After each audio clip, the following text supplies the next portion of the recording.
Hey guys, it's me again, Nova, the edgy karate guy, your Tekken buddy. In this video, as promised, I'll be covering everything there is to know about Tekken 8 Jin Kazama. What is Tekken 8 Jin, why Tekken 8 Jin, and how to Tekken 8 Jin. As some of you already know, I'm a legacy Jin player and I have a dedicated playlist for Jin Kazama, breaking down his absolute best from Tekken 4 to Tekken 7. So it's only natural that I would keep the tradition alive and do the same for Tekken 8. This will likely be a long ass video, but if you like Jin as a character, or if you like Tekken in general, I promise you, it will be worth every second, and I will do my very best. So, what is Tekken 8 Jin? Tekken 8 Jin is, so far, pound for pound, the most powerful version of Jin Kazama since Tekken 4 days. Period. Not only the character was physically remodeled to have a reach compatible with a 6-foot male, but Namco intentionally addressed his identitarian weaknesses to the point they're pretty much patched, if not erased. And here's more. They also undid the intentional sabotage they did on Tekken 7 Jin, which made Tekken 7 Jin an artificially defective character unlike any other character in Tekken history. They are Tekken 7 Jin non-movement, the incapacity to move laterally like a normal size male character should, and Tekken 7 Jin non-Okizeme, the incapacity to hit grounded opponents who deliberately chose to stay on the ground. They treated Tekken 8 Jin with so much care and in detail that it is almost unprecedented in this character's history. Even niche and obscure details received quality of life treatment, making your intentions and actions as the player to be more likely to work as you intended.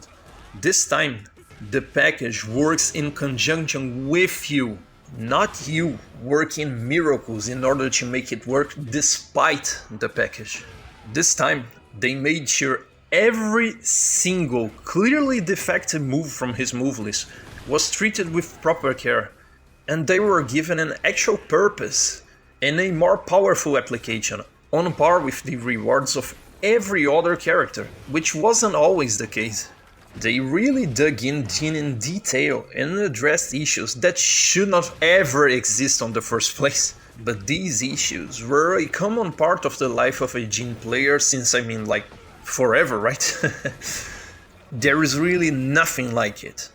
Ever. Since he switched from Mishima-ryu Karate to Kyokushin Karate, there was never such a revolution in Jin gameplay design. Let's look into the past. Beyond Tekken 4 days, when Jin abandoned Mishima-ryu and learned Kyokushin, as time went by, Jin experienced two major revolutions in his gameplay. In Tekken 6, Jin was introduced to Back to 1, Shun Maten. I already covered that in previous videos and you should check it out. This move was a complete revolution in the way you operate Jin, particularly when it comes to the neutral. This is possibly my absolute favorite move in the game, but in Tekken 7 it was overshadowed by surprisingly superior versions of this move like Noxious 2-2 or Noxious Down Back 1/1+2. Since the DLC Final Fantasy Bro is now gone, Jin is the one legit user and pioneer of Back to 1 game, and so far, there's no equivalent in Tekken 8. In Tekken Tag 2, Jin was introduced to Zenshin, also called Zen, his offensive stance. The fact that Jin could transition to this stance from certain moves and also be allowed to cancel this stance in order to block, to crouch dash and so on, opened a universe of possibilities in terms of player expression and greatly enhanced his offense and mix-up potential. But in Tekken 8, Jin will experience a major revolution that will radically change the way you think Jin and the way you operate Jin. And let me be very clear, I'm against this new direction they chose for the character. I'm a vocal critic of the very idea of Tekken 8 Jin and what he's supposed to stand for when it comes to gameplay. And I'll personally make the greatest effort to stand out as the one player who refused to go with the times. I won't go with the flow. I'll do my very best to translate that into gameplay and bring life to Legacy Jin in Tekken 8, even though they intentionally attempted to kill Legacy Jin tech in this game. So what is Tekken 8 Jin then? Tekken 8 Jin is a completely commercial package designed to make the everyday Jin player able to keep up with all the power creeped abominations from Tekken. Period. Namco brought Jin Kazama into the meta, and this time they actually did it for real.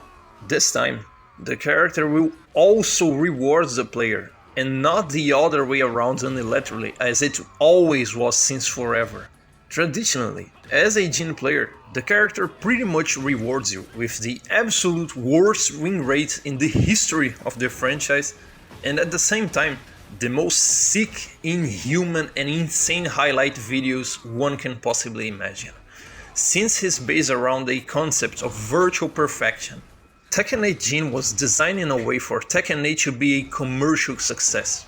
Though people deserve to suffer just so they finally get to know what a true S tier really is. And repent on spreading misinformation about Sabotage Tekken 7 Jin. People have no idea what is coming, and they will pray for old school Jin to return, that I tell you. So you may ask yourself, why Tekken 8 Jin? The answer for this question is quite simple. Namco wants to make Jin, Tekken poster boy, more accessible and more viable to newcomers. And they intend to succeed on this endeavor, whatever it takes. Let's be clear here. I know the logic behind why all this happened. I find it personally disgusting. But there is a logic to it, and a commercial one at that. And trust me, there is no way this could be otherwise. There are no other factors involved beyond a purely commercial decision. They actively want Jin to stop being the character that historically loses the most in the history of the Tekken franchise. And they would do whatever it takes to achieve that, and they intentionally address pretty much every single reason that led to that reality. Bear with me, Jin is a considerably popular pick to newcomers, while simultaneously being the most extreme, deep, nuanced and demanding character in the franchise. His entire gameplay revolves around perfect answers in a game where 45 out of 52 of the characters are crutch characters based around unrelenting questions. He is the character who literally loses the most, and naturally so. It is a consequential flaw in his design to lose. He is based around a concept of virtual perfection. This creates frustration on his player base. Let me tell you a story about the everyday Tekken 7 Jin player. The everyday Tekken 7 Jin player just started Tekken and saw this guy. Hey, look at this guy. He represents karate. His moves are so grounded and realistic, so cool. I'll play this character and I'll become a great Tekken player. So, this player embarks on his journey to play Tekken 7 Jin, the Kyokushin karateka from Tekken. And he starts losing. And he loses again. And he keeps on losing. So then, after losing a little bit more, he decides that he must start training hard, and so he does. Oh yeah, I got consistent electrics, so cool! I can backdash cancel, I can wave dash.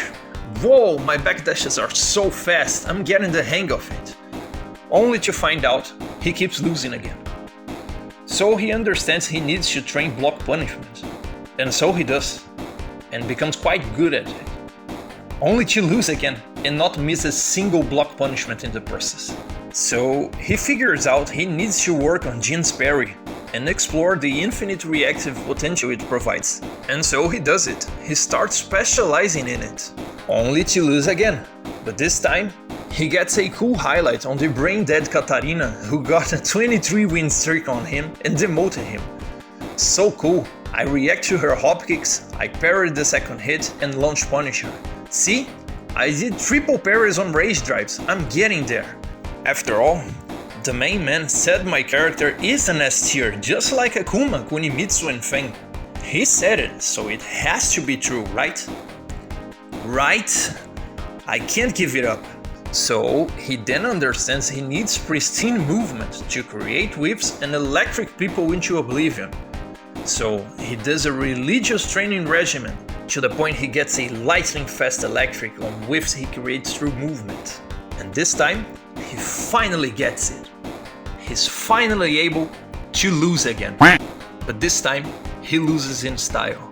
And to make matters worse, he loses to players who are visibly worse than he is in every conceivable department when it comes to Tekken. Whether it's movement, specialized block punishment, whiff punishment, execution, situational awareness, optimization, etc, etc, etc. People who can't move for shit, people who can't punish for shit, people who pretty much press buttons and occasionally punish you here and there with jab strings. Maybe the reason he loses so much is because the character he plays is a defective character who can't move laterally and is always forced to take an unreactable 50-50 from the opponent every time they get a plus on him. Maybe the reason he loses so much is because his character cannot hit grounded opponents, unlike any other character he could choose to play in Tekken. Or maybe not. Maybe it's all on him. Who knows? Who am I to tell, right? But I tell you this, whether it's one or the other, when faced with that harsh reality, there are three paths the everyday Jin player can choose. 1.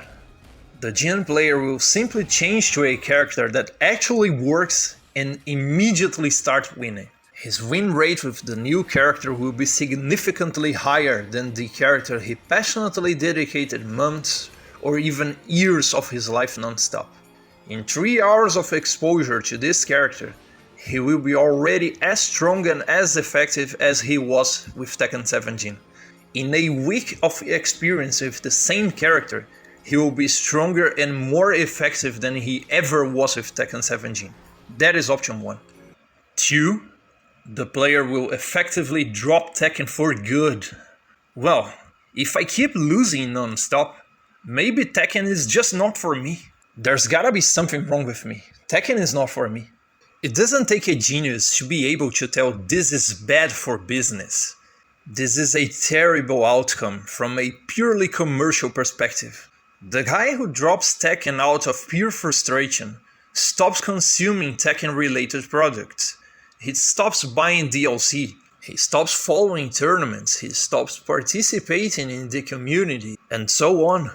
And there's option 3. The guy is insane, stubborn, and proud enough to stick with Tekken 7 Jin and reduce his life expectancy by around 7 years. Yeah, guys like us do exist. We stick around and that's it. What needs to be put into perspective is that Tekken 8 is promising to become a gigantic commercial success. They invested big budget. The game is looking so beautiful. They put some heart into it, they invested in personality, amazing single player stuff, beginner friendly tutorials, accessibility, arcade quests, and so much more. Therefore, they want Tekken 8 to become the mainstream of fighting games. They wanted to surpass Street Fighter and Mortal Kombat if possible, and that people that are not even into fighting games finally get to know and play Tekken. This is what happened, and there's no one telling me otherwise. Someone at Namco marketing department probably realized the very obvious. Harada, here we stand. As we stand right now, we have an absolutely inaccessible protagonist and an inaccessible antagonist. Period. So, in order for Tekken 8 to be an even bigger commercial success that Tekken 7 was, we have to revamp them both and make them more accessible to the casual player base. Enough said. People don't want to be demanded talent, skill, discipline, dedication, and hard work in order to achieve actual results. That is the sad reality. Everyone wants to play Jin, Tekken poster boy. At the same time he has a high adherence rate, he also has a low retention rate the moment casuals realize they just lose and keep on losing forever. Namco wants to change that. They were aiming to dumb down Jin to the point he gets accessible tools for casual to build a considerable offense without being steamrolled every single time the Jin player dares to choose a button. They're willing to do that even if the price is spitting on Jin specialists' efforts, to the point they attempted to murder Jin's advanced stance game just so casuals have easy mode options to deal with a problem against casual opponents on his level.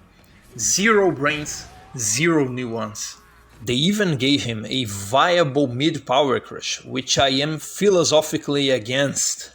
From a personal perspective, my philosophical standpoint, Jin should have no panic buttons, only dedicated answers. I'm even against Jin having a hop kick for starters. Even though his hop kick used to be pretty much a non-move, I'm still against the very idea of Jin having a hop kick. I would rather trade his hop kick for a low crushing utility mid in the likes of Leo of 4-3 or Kazuya of 4-3. If I can't do it, if I'm not able to do it, so won't you. Now we will force you to play like everyone else, but we promise you will be generously rewarded for that, like you never were before. And so they did. This is the philosophy that defined Tekken 8 Jin gameplay design. As a guy who prefers to believe he knows what he's talking about when it comes to Jin specifically, I can assure you, with peace of mind, that is how Tekken 8 Jin came to be. Now, I'll start showing what I meant when I talked about a major revolution in Jin gameplay. So, let's start with what matters the most, of course, fundamentals. Let's talk about Tekken 8 Jin's fundies, or rather, the late birth of Jin's fundies. They have actually given Tekken 8 Jin so much quality of life and treated him with so much care on fundamental stuff, it's almost unbelievable. It's unprecedented on this character's history. His jab range is almost double the original range it had. He lunges forward now before jabbing. His down forward one not only got significantly buffed in range, but also got more tracking to its weak side, when it used to be an unreliable partial tracker, provided Jin was very plus on you. It's too damn much. Too much convenience, too much quality of life. Even f***ing obscure and disregarded F3-3 Kyokushin Brazilian kick, which is not exactly a fundamental move, but a move which no one even dared to use, and I tried so hard to give life to applications with it. A move which I repeatedly denounced as a non-move because of its non-existent range, and that it would be a viable frame trap should it have any existing range. Even that obscure move was touched with care, and now Jin properly propels himself forward when doing the kick. Now people won't make this move with by merely holding back as it was before. A testament to how much care they put on this character this time, and also a testament to how defective this character always was. But let's get back to his fundies. Jin's 2-1-4 was traditionally contained and held back by the fact the Jin player had to deal with Jin non-range. The non-range in Legacy Jin Fundamentals restricted the opportunities you could throw out 2-1 and 2-1-4.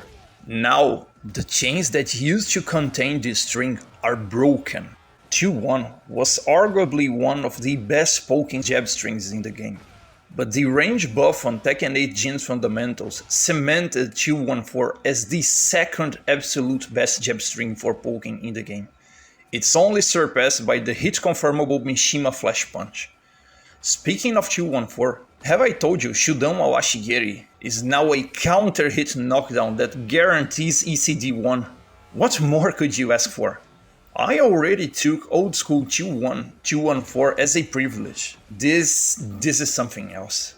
And what if I told you this was a counter hit launcher in the beta, since ECD1 was causing a tornado extender? Of course it was unintended, and the discovery was so scandalous that they patched it already in the demo. Now, to continue showcasing Jin's major revolution, let's break down the new low he received, Tekken 8 Jin Down 2. When it comes to Down 2, not only its properties are absurd as they currently are, but the nature of this low per se will give Jin a power he never had before. the power to get inside, slashing people from underneath. Traditionally, Jin's low game was always 100% compromise and 100% exposure. You glue in on your opponent and dig in a low with your hurtbox completely exposed for eons. Aside from down 4, which is a high crush, which has joke damage and gives up your turn, you have no built-in evasion whatsoever. You are always exposed to your opponent's disrespect or panic buttons.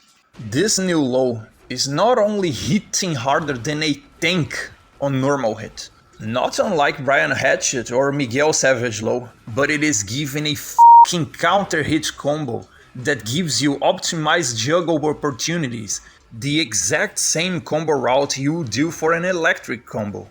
For perspective, Zafina down 3 in Tekken 7 is widely considered broken because she comes from underneath, crushing even mids like down forward 1. But even hers, the base damage is not that great, and the combo she does is a wacky back-turned combo. Man, when I saw the review trailer back then, the very first thing that I saw, I was already shocked. I was already considering this low extremely powerful in the context of Jin without even knowing this would be a fucking counter hit launcher.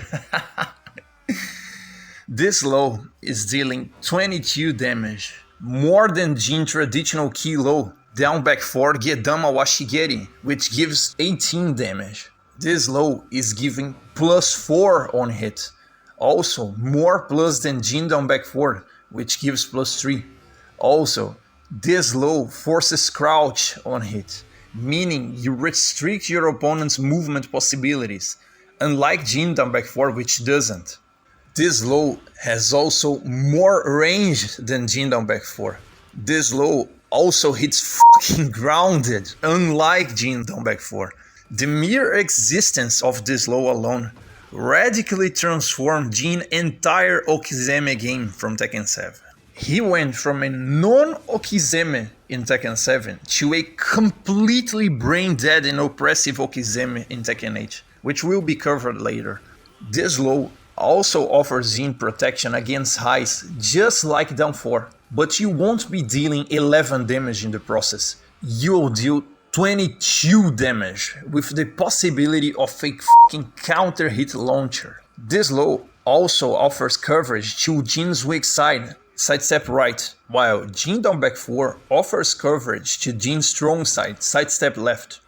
Only Lily, Alisa and some DLC characters can go left and evade Jin down back 4. Also, since this low leaves Jin on crouching state and +4, it will work wonders in tandem with a newfound amazing hit confirming weapon Tekken 8 Jin received, which is actually the greatest and coolest addition Jin received in Tekken 8. But I'll only cover it way later in the video, so let's just keep going for now. Let me tell you something about Legacy Jin gameplay. Jin is an 100% honest character who doesn't have built-in protection in every single button he presses. Rather, he pretty much has 100% hurtbox exposure in every single button on his move list, with the exception of his few jumping moves that are officially low crush, and his 2 sweeps that are officially high crush.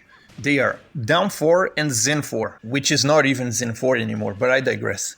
What I mean by that is, if you beat Jin on the frames mathematics, Jin lost, period. He dies. There is no built-in protection, there is no mid evasion, there is no character protecting the player while he goes casually pressing and doing wrong decisions bullshit. He doesn't have this. Because of that, Jin has a really hard time getting inside a high-level defender, because every single approaching tool from Jin can and will be beaten by the frames mathematics.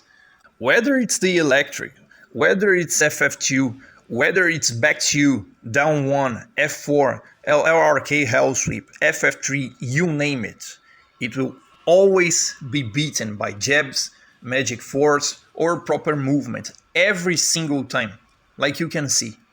To counteract that, Legacy Jin needed to respond with down 4 to crush the jabs and the magic 4, which will reward you with joke 11 damage. Or you have to bet it all in a big rain ultra hard read that is CDS 1+2. This is the most devastating answer ever, but understand that this is a suicidal ultra hard read. If the opponent decides to go for a mid, you're pretty much dead. Especially a fast mid. You would have to react to the mid, cancel CDS with a dash, and immediately hold back to stand block again. But consider the actual number of players who will be able to pull this off in a real match. This is where Tekken 8 Jin down 2 comes in. With this newfound power Jin has, he can be on the outside and brutally slash the opponent from underneath who is trying to interrupt his approach with fast highs. I can start this move in a much farther range than I would have to start with Jin down 4. And for example, if Lily dares to 1-2 here, she's freaking dead because down 2 will go under her smart challenge and reward Jin with a counter hit launch. Can you now start to grasp the power this move has, considering the context of Jin having tools like F4? And we will talk about Tekken 8 Jin F4 later. Can you start to grasp the effect this low will have on different matchups like Steve? The constant threat that Steve back 1 was to Legacy Jin in the neutral is not much of a threat to Tekken 8 Jin anymore. You will murder Steve if he dares to go for 1-2-1 or back 1 at the wrong time.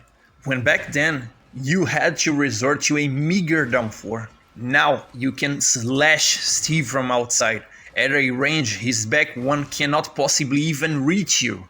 I tell you this, Jin should not have this power. People have no idea what is coming just for the mere existence of this low alone.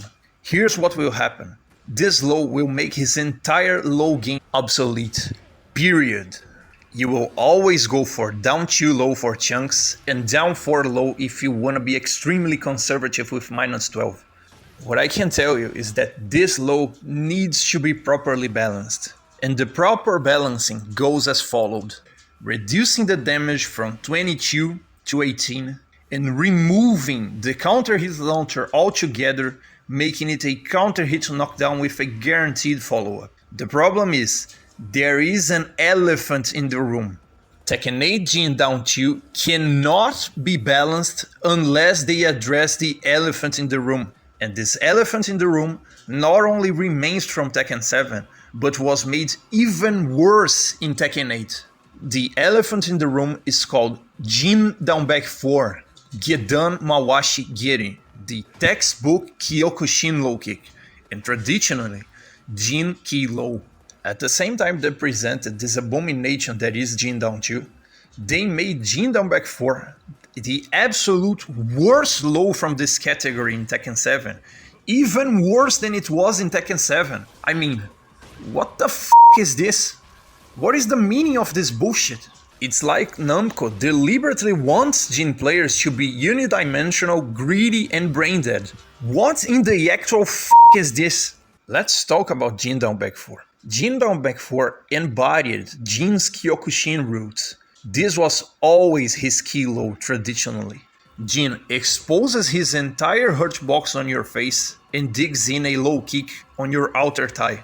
This low, unlike any other low of this category, would give you only +3 and also would not hit grounded under any circumstance. And there was a good reason for that. Back then, in PS3 Tekken, this low was a counter hit launcher. The counter hit launching property made it extremely strong and arguably the best -13 low in traditional Tekken.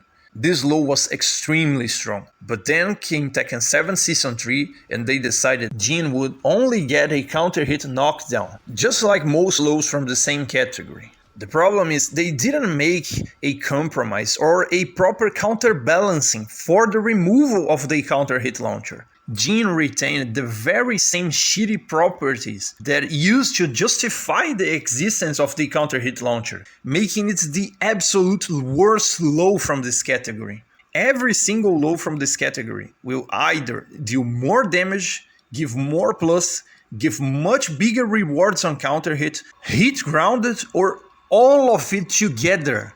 Since Jin down back 4 did not hit grounded, the very least they could do to compensate the loss of the counter hit launch was to make it -12 on block. Making Jin -12 on block was urgent and necessary in order to properly balance Jin low game. People have no idea what a difference having a -12 key low poke makes compared to having -13 low poke. Jesus Christ. I can't count how many times I died for paying so much for a move that I really shouldn't pay that much for it, being so shitty as it is. Well, turns out they didn't. They did not make it -12 on block.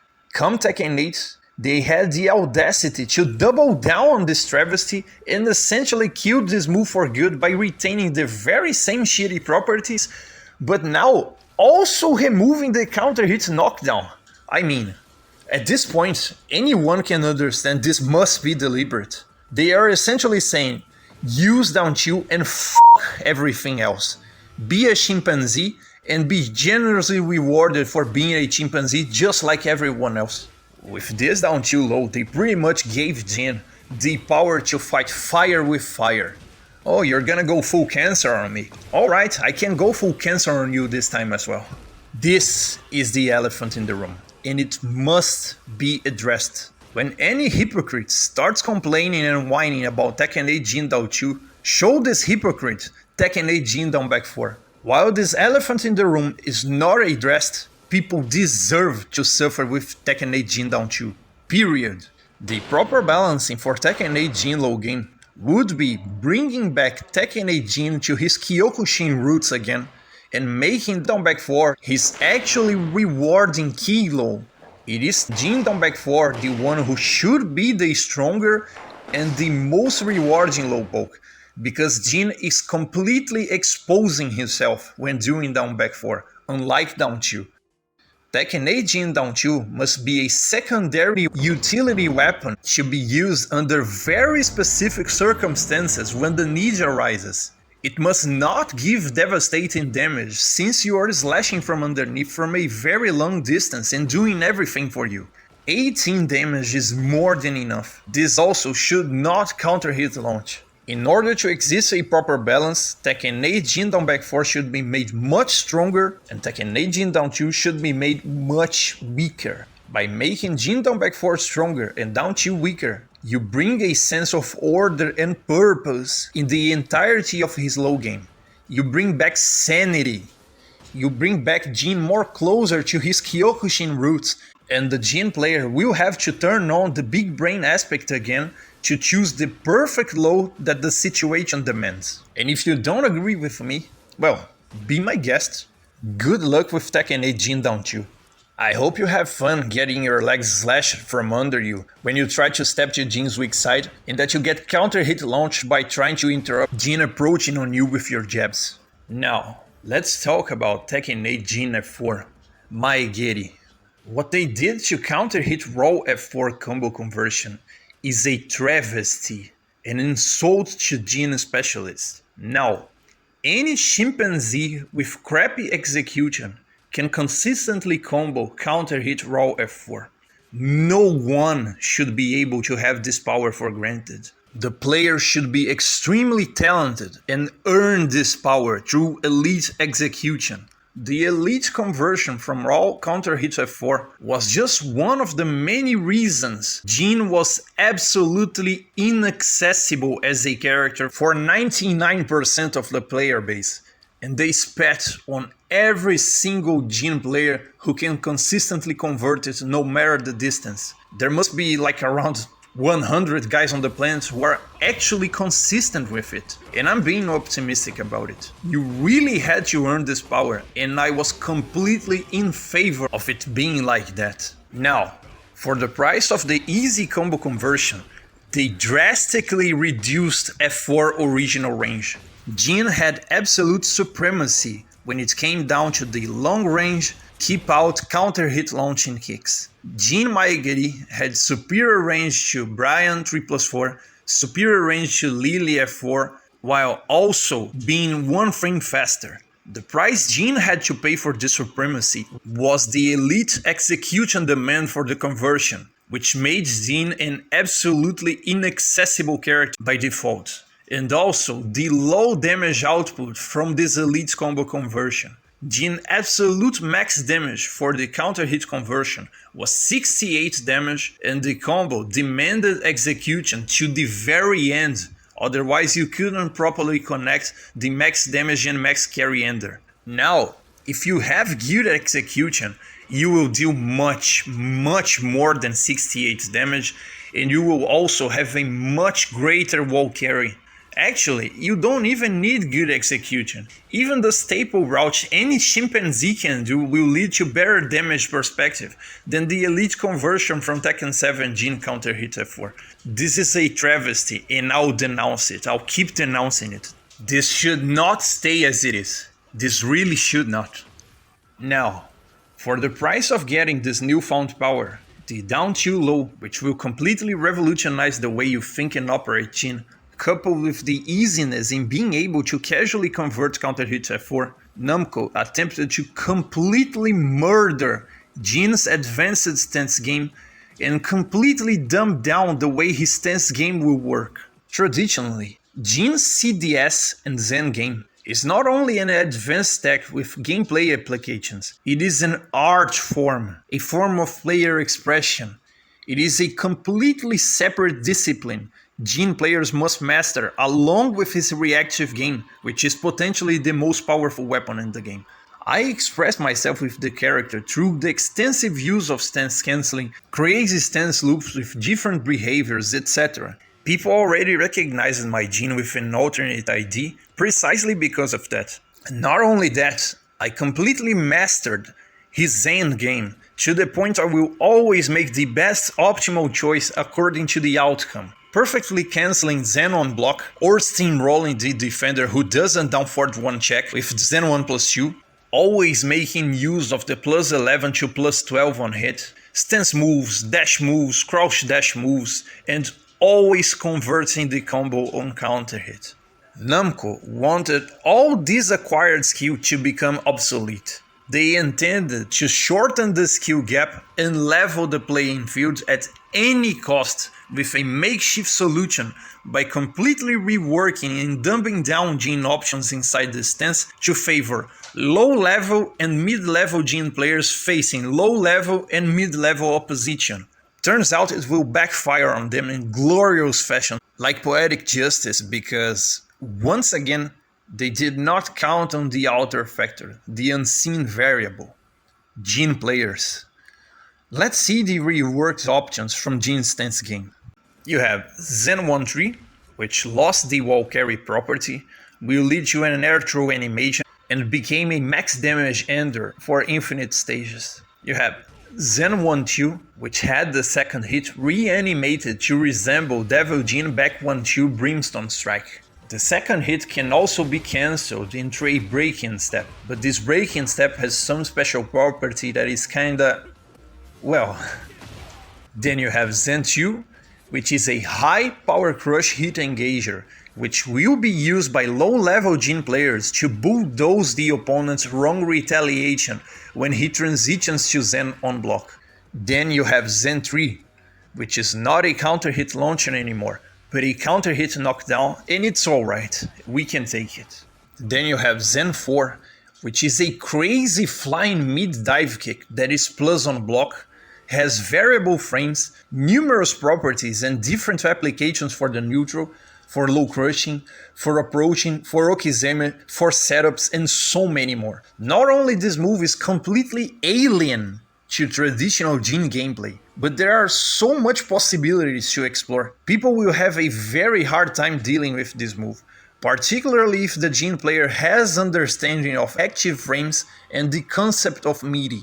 Then you have Zen 1 plus 2, which is his new immediate minus 14 low option from the stance. Jin will do a Shuto Uchi on your opponent's chin and then a Shudan Mawashi Geri on his ribs, completely resetting the neutral in the open or causing a wall crush property on the wall. Then we have the new reworked Zen 3 plus 4 Tobiyoko Geri with this swing bullshittery enhancement. This Yoko Geri became ultra enhanced when it comes to range and speed, and will also allow Jin to transition to his new special crouch dash, breaking step, which I will cover later. It is worth mentioning though, this new Zen 3+4 stopped being an optimal filler for the electric combo, which you don't really need anyway because you will be able to just do another electric. And also, you don't have a guaranteed follow-up on hit anymore. If you see your opponent will go for a projectile, and let's pray for not many projectiles in Tekken 8, there is for sure your reactive specialized answer. It will work even better and more efficiently in Tekken 8, not only because of the range boost, but also because Tekken 8 Jin received a new quality of life adjustment. Jin consumes way less frames on the stances to be able to activate stance moves. I'll get right back to it in a moment. And then finally, we have Zen Up 1, the new Tornado Extender. Same damage as the old Zen 3 screw. This move was clearly inspired by Devil Jin Samsara. The thing is, this mid is coming out ridiculously fast at 14 frames not counting the stance. 3 frames faster than Zen 3, but it also has a much more generous low reaching hitbox, greater range and a powerful evasive property on top of it all. Expect brain dead Jin players to resort to this move as a panic option when desperate, so be ready to launch punish him accordingly, since it's very characteristic and def on block, -16. In my opinion, this move should be even more negative, like -20. So that covers the entirety of Tekken 8 Jin stance options. About the new quality of life adjustment I was referring to, traditionally, you took at least 5 extra frames to activate a move from CDS, and you took at least 10 frames to activate a move from Zen. That is not the case anymore. Some moves can be activated almost instantly. Some moves take up much less frames than they took before. Some moves activate much sooner through CDS, others through Zen. Let's get back on track.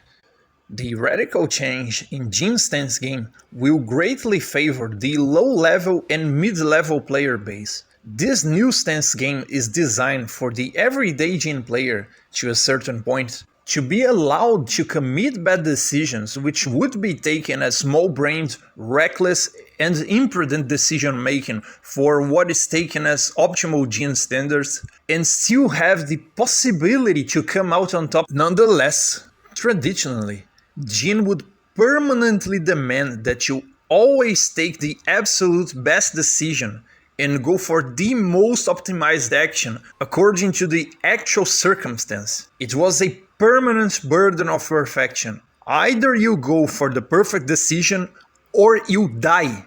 There's no middle ground. This new stance game is designed in a way that low-level and mid-level opponents who do not have specialized defense or solid defensive fundamentals can be absolutely steamrolled by a mediocre Jin player. Jin stance game is now operating just like any other character, where even though you transition into the stance on block, you are still allowed to chimp out and keep pressing, completely disregarding the fact you are minus when you transitioned. I'm radically against this new gameplay design. Jin Zen stance is not Lee Hitman that you can mash Hitman 3 in the slightest sight of desperation and merely hope for the best. It's not Lily Glide that you can keep pressing and mixing the opponent in infinite turns even though the opponent blocked your initial move that put you in glide. It's not Katarina Harrier, it's not Huarang Flamingo. This new stance game is clearly designed to give the everyday Jin player a fighting chance and shorten the skill gap, but it will eventually backfire on their asses, because there will come a point that they will have to face high-level opposition. And what will happen is, the high-level opponent will always check his Zen transitions on block with the universal down forward 1 check, which will beat all of his stance options like it always did since Zen transitions from moves came to exist in Tekken Tag 2. The scrub Jin player will attempt to chimp out with Zen Power Crush, and here's what will happen. The opponent's down forward 1 will be absorbed, it will recover in time, just so the high level opponent will then casually duck and launch Jin, effectively killing the small brain threat for good. What will he do now? What can he do now? This guy can't Zen cancel for shit. Particularly in Tekken 8, since Zen cancels were made much more inaccessible, so he will likely completely shut out his entire stance game because his Jin skills are not enough to overcome this issue, which is a high level defender. The truth is, Namco attempted to kill every aspect of Jin's artistic elements and the elite aspects of his gameplay in exchange for a simplified game plan with powerful buttons that are supposed to be overwhelming and work effectively. But it turns out in the highest levels you only made Jin more elite and inaccessible than ever, because only the elite of the elite of the elite will actually apply his advanced stance game properly. Turns out you can Zen cancel, but only the elite of the elite will actually be able to apply it. You just made an advanced technique even more elite and inaccessible, you dummies. Now what will happen is that even those decent and proficient players that had some success with the surface of Jin stance game in the past are dropping Jin stance game entirely because of what Namco did.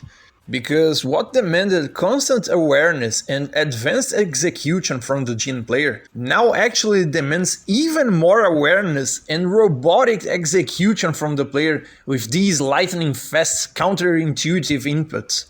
Being the unapologetic elitist that I am, loving the most artistic and complex aspects of Tekken as I do, this scenario is a dream come true for me.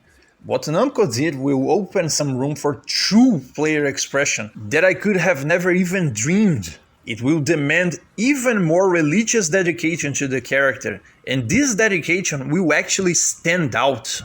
But in a broader general sense, most Jin players will now never even dare to explore this universe of possibilities because you made any chimpanzee be casually able to convert counter-hit raw F4. So there's really no point for most of the player base. We now have two contradictory statements. Tekken 8 Jin is the more dumbed down version of Jin in Tekken history. And Tekken 8 Jin is more extreme and artistic than ever if you have the prowess to surpass the mechanical obstacles they put on the legacy text in an attempt to kill it. And both statements are correct. And why do I tell you that? Because of the introduction of Breaking Step. With Breaking Step, Namco gave Jin a power he never had before. He has electrics inside the stances. He has throw mix-ups inside the stances. He can cancel the stance to access the extremely powerful options such as down 2. I don't need to content myself with this new Zen 1+2 as the low option when I'm doing my stance magic stuff, and I also don't need to kill myself with an LLRK. I can go conservative and still wreck the opponent. The possibilities are endless and I'll make sure to master it. But I don't want them to revert Zen cancel inputs as they originally were. I want to do my best with this new form of extra difficult Zen cancel and prove to Namco they might attempt to kill the art, but they can never nerf the player. And I advise every passionate Jin player to do so.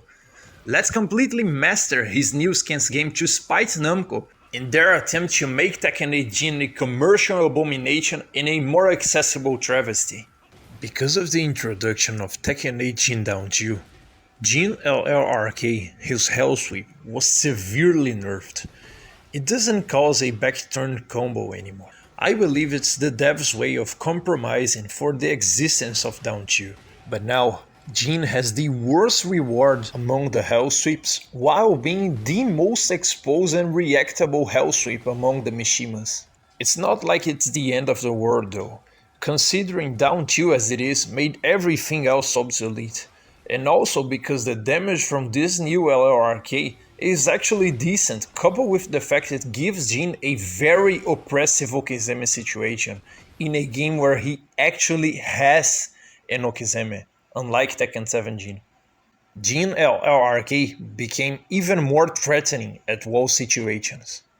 The funniest thing is that there's something which is actually the biggest scandal in Tekken 8 Jin and freaking no one is talking about. Particularly because people that are hostile to Jin don't really know the character And they also keep being misinformed by people who don't know the character beyond surface level knowledge.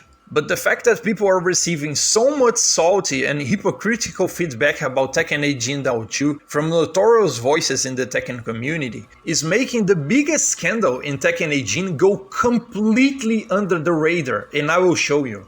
The biggest scandal in Tekken 8 Jin is not Tekken 8 Jin 2, but rather Back Forward Shu 3. Let's talk about Jin BF2 in detail by looking deep into the past. You all know about Tekken 4 Jin broken just frame laser scraper that made him nearly invincible if you had 100% consistency with the execution. If you don't know about it, here's where you can find out all about it. So, from Tekken 5 onwards, Jin started to deviate from Devil Jin in their trademark laser cannon string. Devil Jin would have laser cannon and laser scraper and then laser crush in Tekken 5 DR.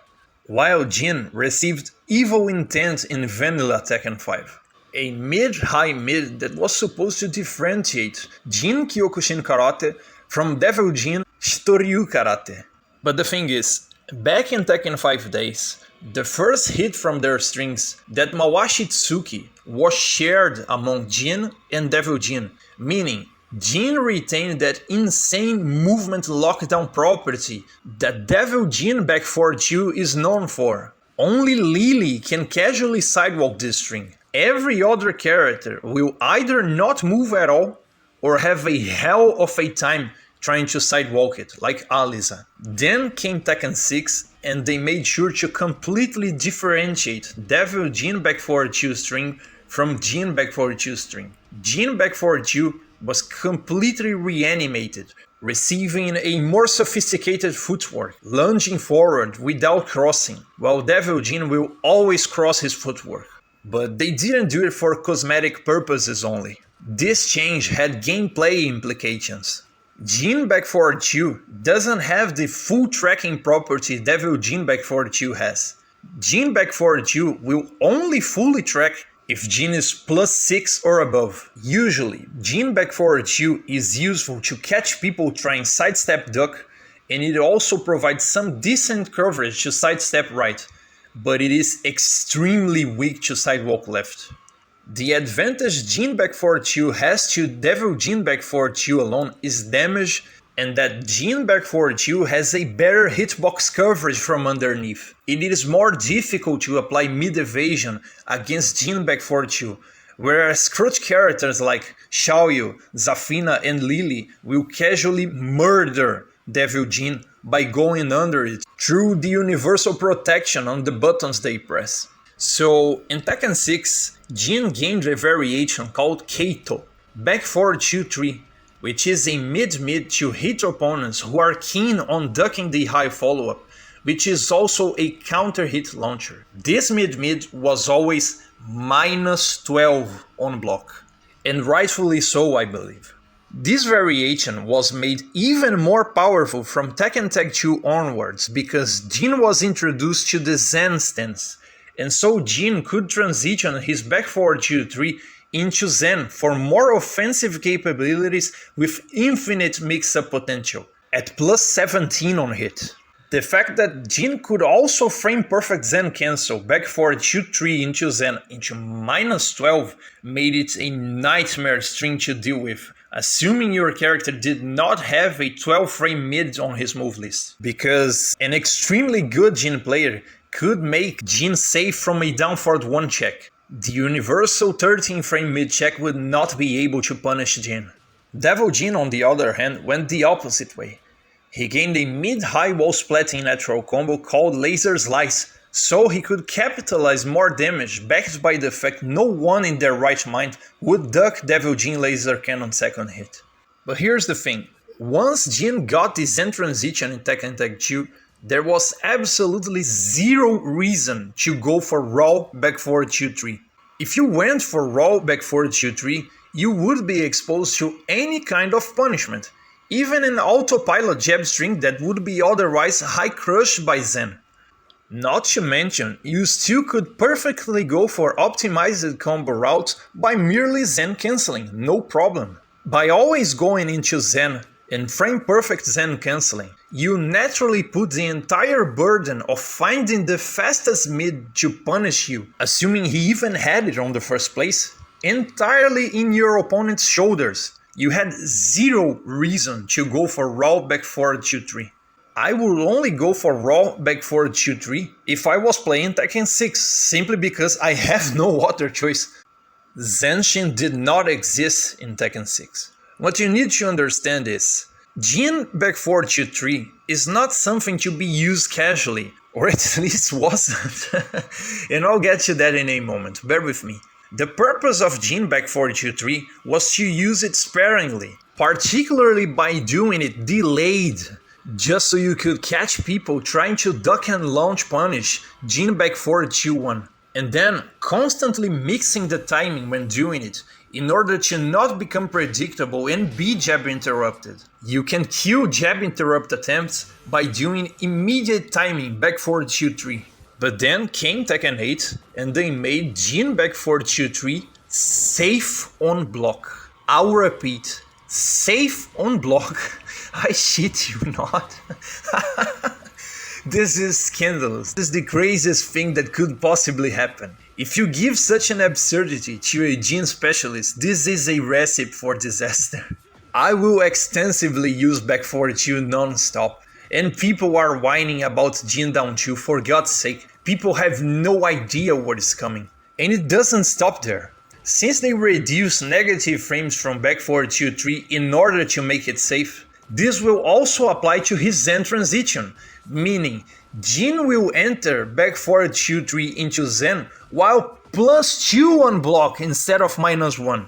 This never happened, and this is entering very dangerous territory. Because now Jin has an option inside the stance that can beat the universal down forward 1 check, which is Zen up 1, a 14 frames mid launcher.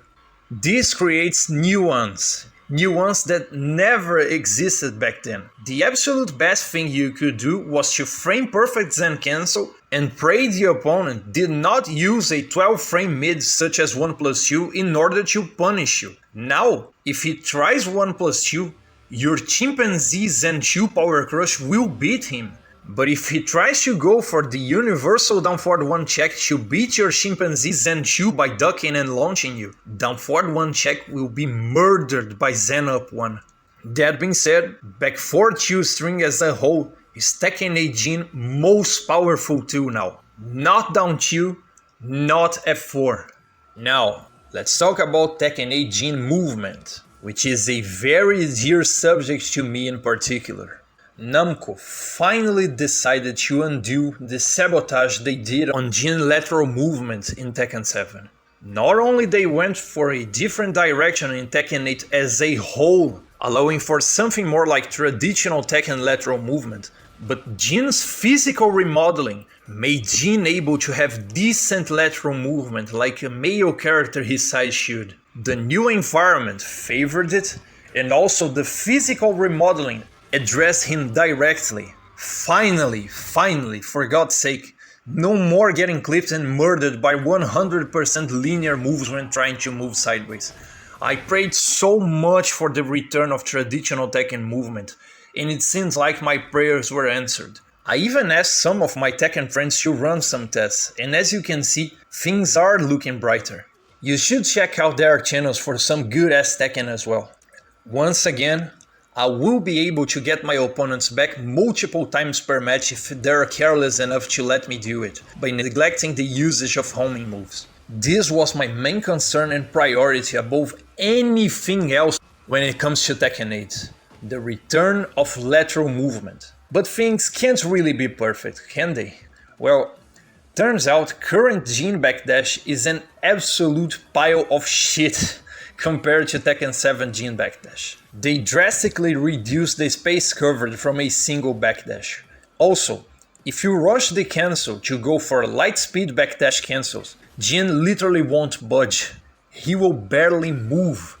You have to extract the juice of every single backdash before canceling, even more than before. Granted, it's not on King's level of despair.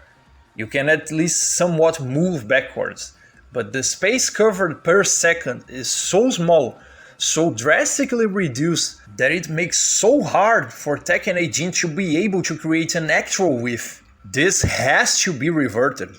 Jin needs to have a regular average backdash like he always had.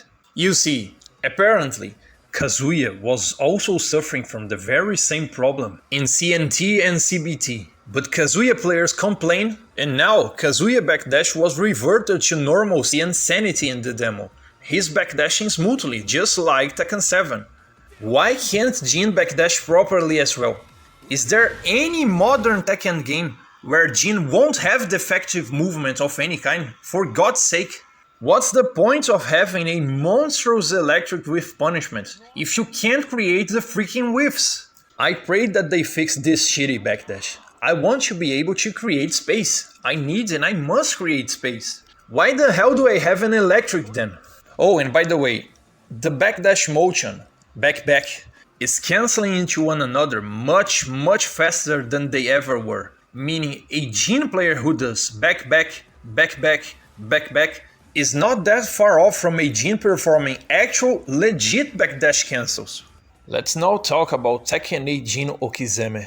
Contrary to Tekken 7 Jin, who was a defective character with a non-Okizeme, Namco went the complete opposite direction with Tekken 8 Jin. He went from a non-Okizeme to a completely retarded and oppressive Okizeme that will terrorize opponents who chose to stay on the ground. Because not only down 2 will always keep oppressing the opponents, but also they finally gave justice to ECD1, making it hit grounded as it always should have been, just like Heihachi FF2.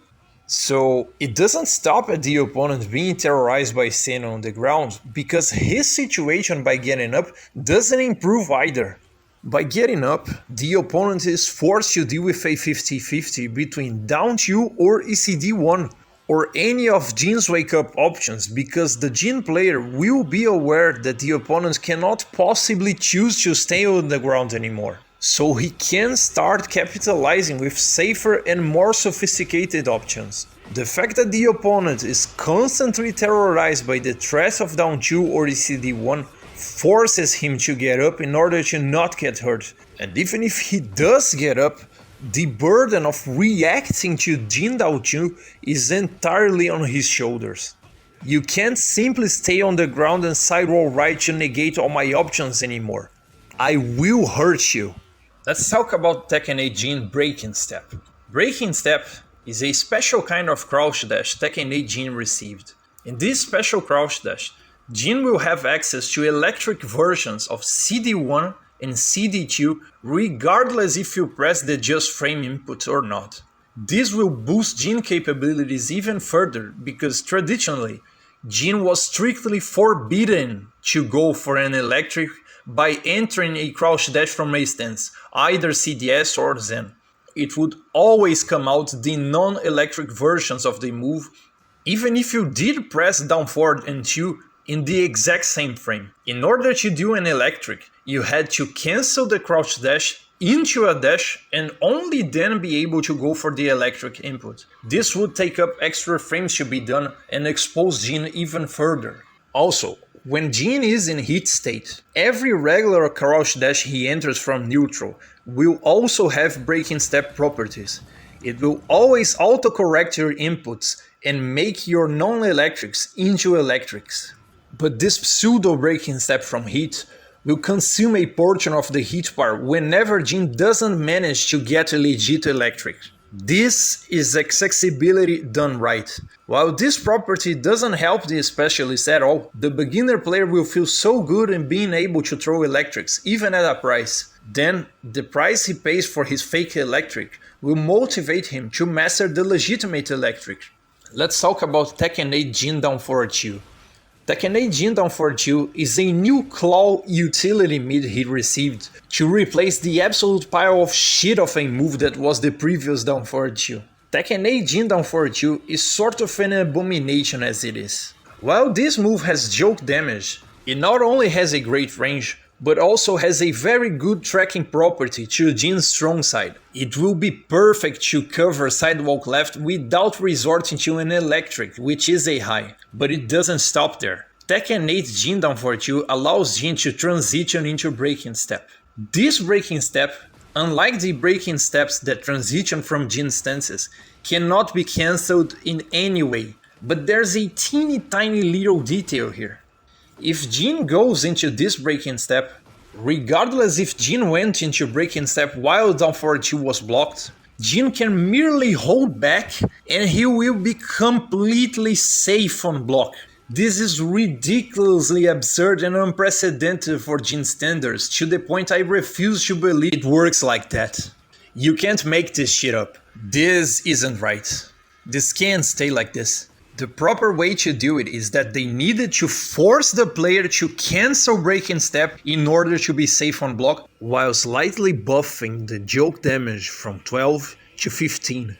This way, great Jin players will be rewarded for the proper usage of this move, and bad Jin players will be punished by the bad usage of this move. Jin is not Safina. We're not chimpanzees. We're not used to going into a stance and still be able to block by merely holding back or holding down back to block low. Usually, it is demanded some form of action with an advanced input from us in order to be able to block when our stance transitions are blocks, right? This just doesn't feel right. I don't feel comfortable being side by side with chimpanzee characters in any department, so change it for the good of mankind. I appreciate it, Namco. Let's talk about Tekken 8 Jin Combo Structure. Tekken 8 Jin combos were entirely restructured with a new breath of life and also facilitated thanks to various separate factors. 1. Jin buffs on his fundamentals greatly amplify the quality of his jabs, particularly his one jab, which used to be a non-move with a terrible hitbox, even worse than his two. His jabs used to hit so high that it was casually evaded by many characters using much slower moves against Jin and completely ignoring his jabs even without a high crush property. But also, because of the non-hitbox, you couldn't use it to extend combos with one jab because the opponent would casually go underneath the non-existent jab hitbox. Now, both his jabs can serve a purpose in further extending his enders for slightly more damage and even more carry. Jabbing will be mandatory when it comes to optimizing the electric wind hook fist combo, and I'll be covering it right next. 2. Back 3 into Zen hitbox was expanded further than it previously was, meaning Jin can salvage a juggle even when the opponent is nearly one frame away from landing and being able to start a tech roll. What would be an elite execution technique made even more prominent in Tekken 7. Micro dash back 3 into Zen was what made Jin $100 combo possible in Tekken 7. Here goes a small trivia. This elite combo already existed back in Tekken Tag 2 days. If you want to know everything about Legacy Jin, I have a dedicated playlist with complete breakdowns of the absolute best this character can do in every Tekken game since Tekken 4. I hope that you really enjoy it and have fun, but I digress. Now, in Tekken 8, while it is still demanded advanced execution if you want to extend combos with extra dash jabs and extra dash back 3 into Zen, you can reliably extend your traditional electric combo from Tekken 7 with the buff jab and still consistently hit the deep dash back 3 into Zen ender. Also, because Tekken 8 Jin Zen 1-2 second hit was changed to resemble Devil Jin back 1-2 Brimstone Strike, this new animation reaches further than the old animation, making some new combo routes possible. The problem is, his new Zen 1-2 has a terrible wall carry property because the hit makes the opponent spin in the air like crazy, and he will quickly scurry off the wall if you hit the last hit when close from the wall. The opponent doesn't stick into the wall properly, unless there's a significant distance. 2. His new Tornado Extender, Zen Up 1, is ridiculously stronger than the previous Zen 3 Screw Extender. I'm not talking stronger in terms of damage. They do the same damage, 20. It is stronger because not only this move is freaking 14 frames, an ultra fast tornado extender, but its hitbox reaches unbelievably low, much lower than Zen 3 ever did, and it also reaches much further than Zen 3 ever did. This crazy claw flip is as insane in looks as it is insane in combo applications, and also evasive applications in the neutral. Because of this new extender, Tekken 8 Jin will be able to give a new breath of life to his combo structure, being able to add an extra hit pre-extender for his optimal routes compared to what was possible in Tekken 7. This new breath of life feels like the same breath of life Jin received with the introduction of Zen 3 as a screw extender in Tekken 7, coupled with the introduction of Zen 1-3 as a far-reaching wall-carrying kick for the ender back in Tekken 7. 3. His electric winged hook fist works as an actual optimal and consistent filler after the electric launcher. Back in Tekken 7, Jin had to resort either to a regular winged hook fist as the first filler, diminishing the potential damage, or the flying kick Zen 3+4 for the max damage optimization. Also, when we are talking about his electric, we have so much to talk about. It's so much quality of life, it's unbelievable for the standards Jin players are traditionally subjected to like since forever. For starters, his non-electric also launches on normal hit, which I'm personally against. I'm okay with the idea of his wind hook fist being flawed and inferior to the Mishima wind god fists on hitbox, recovery and general properties. I already felt so privileged for having the normal hit launching electric in Tekken 7, coming from a game where Jin's electric only launched on counter hit. But hey, it's not that I'm complaining about a buff, right? By all means, thanks I guess. Second, for quality of life purposes, his launch is now properly realigning.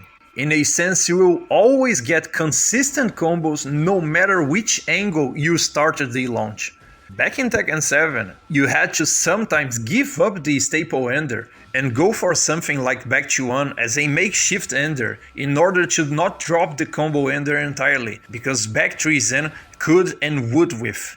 Third, and this one is kinda unbelievable, his electric will also be able to launch from the back. Of course, you'll have to make proper combo adjustments in order to make the best out of it.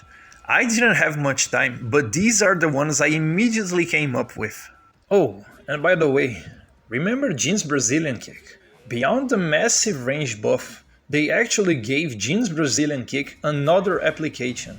Jin now has an effective spike ender like PS3 days. But instead of relaunching people who try to back roll or stand up wrong, you get a very oppressive and potentially devastating 50-50 because Jin's Brazilian kick can transition into breaking step. Meaning, Jin can threaten you with ECD1 if you refuse to immediately stand up. The only way to block this ECD1 is by immediately standing up. You can't back roll or side roll. And if you immediately stand up to attempt to block ECD1, Jin gets a free LLRK hell sweep on you. So what's your choice? Death or death? Now, his hit engagers, of course. FF2 is the best hit engager you could ask for, and it was the obvious choice. 15 frames, safe advancing wall splatting mid, will lead to a full combo on hit dash. What more could you ask for? The damage was reduced from 24 to 22 though. Not that I'm complaining anyway. Jin 1+2 was reanimated and repurposed for the third time, and finally this time I believe they nailed it. They made it a 13 frames hit engager with decent range, 1 frame slower, but double the range it had with previous 1+2. Yoko NP, followed by Shitatsuki, followed by Juntsuki. An amazing with Punisher due to its speed and decent hitbox, minus 14 on block as it was. This one will not lead into a combo on hit dash though. I heard people saying you could convert it through back to 1, but I tested in the demo and it seems like they completely patched it and it's not possible anymore. Very low damage though. Could deal a little bit more damage, but I'm not complaining. The main problem with Jin 1+2 was always the multi-hitting aspect of this move being more easily recognizable and therefore more easily punishable, but also working against Jin on trade interactions. Let's suppose both you as Tekken 7 Jin and the opponent Tekken 7 Heihachi are 0, whether block, hit or neutral. Heihachi goes for 1+2, you go for 1+2. While his single power mid will obliterate you and send you flying into oblivion, Heihachi will only take the first crappy hit from your 1+2, taking little damage, and he won't be knocked down in the process like you were. This kinda sucks, but such is the price for having a badass multi-hitting animation. No can do. Also, what the hell was the reasoning for Tekken 7 Jin 1+2 to be -14, Heihachi 1+2 be -10, and Lily 1+2 be -12? So cool being an S tier, right? Being worse than everyone else, but still being an S tier because whatever. F3-1. Jin received a Mae Geri Kekomi followed by Oitsuki. The push kick is a 14 frame mid with decent range. The follow-up can be delayed. Another amazing with Punisher and Jin's most damaging hit engager. Can be mixed with F3-3 that will lead into a Jodan Mawashi Geri, which is a high, and can be transitioned into Zen or transitioned into a Sen backstep.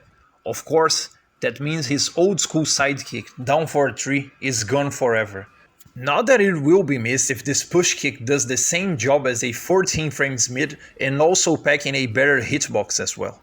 Down forward 4. I don't believe this was a great choice for hit engager. The truth is, Namco doesn't know what to do with this move, period. It's beautiful. It's a spinning axe kick, a mix between Oshiro Mawashi Geri and Kakato Otoshi Geri. It was made 0 on block. Decent recovery on whiff, but it was definitely not the ideal choice for a hit engager. Since Jin lost his old school FF4, which used to be his main frame trap before they murdered it by making it 0 on block in Tekken 7, it would be so much better if they gave Jin down forward 4 a proper purpose and made it into a slightly plus on block counter hit launcher instead of a hit engager. At least, this hit engager in particular will give you an optimized combo opportunity if you transition into a hit dash.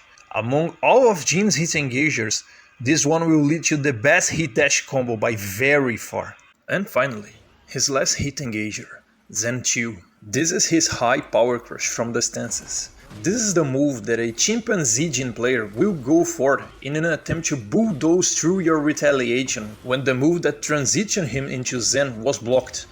So always make sure to perfectly downforward 1 check any blocked Zen transition so Jin can do nothing besides perfectly Zen cancel in order not to be check punished. This one also doesn't lead into a hit dash combo. It only guarantees a down 1 or an ECD 1 on the ground if you hit dash. Now, let's talk about Tekken 8 Jin Heat Mode. Jin Heat Mode has 3 different properties. 1.